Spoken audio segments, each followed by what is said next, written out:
most industries, leasing has its fair share of jargon, and you will hear common expressions coming up every day at work. Some of the most frequent expressions you'll hear are related to the type of lease transaction. The most common kind of lease is a finance lease, and this is a lease where over the period of the lease, the whole cost of the equipment is covered by the lessee's rentals, plus the interest costs and profit margin. Because the lessee has financed the whole transaction, it's called a finance lease. The lessee has paid out the full amount of all the costs, so some people also refer to it as a full payout lease. One of the peculiarities of leasing is that unless the lessor and lessee have agreed it right at the start, the lessee has no right to own the equipment at the end of the lease. Surely this is unfair, you ask. The lessee must be entitled to it. Well, that's one of the key characteristics of leasing, that ownership is separated from use. If at the start the lessor had allowed the lessee a purchase option at the end of the lease, it would be a very different sort of agreement. It would be called a hire purchase agreement with a very different tax treatment. Do you think that lessees are put off by not being able to get ownership of the equipment at the end of the lease? Well, they don't seem to. If they want to use the equipment after the end of the lease, they can do so by paying a very minimal rental.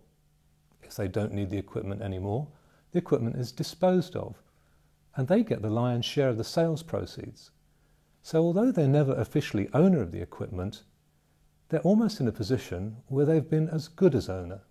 These two types of asset finance agreement, the finance lease and the hire purchase agreement, can be found in almost every country that has a developed leasing industry. In the UK, the tax authorities are very strict about not allowing the lessee a purchase option, although in some countries it is possible for the lessee to buy the equipment at the end of the lease for an open fair market value, which is referred to in shorthand as FMV.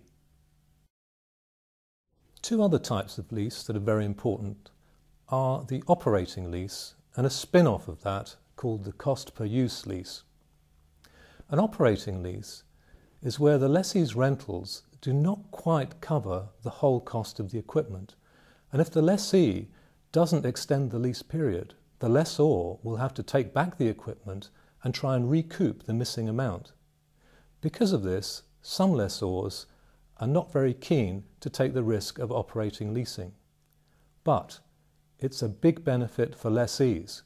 They get substantial accounting and financial benefits, which is a reason why operating leases are always under official scrutiny.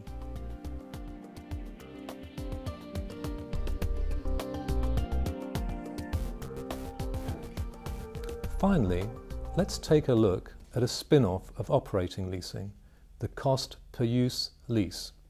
The best example of this is with photocopier leasing.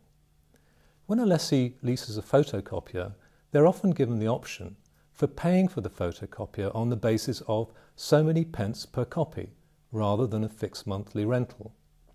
Now, some lessees quite like this idea because they feel they've got a tighter control of their budget. This is an interesting application of leasing to the utilisation characteristics of the machinery.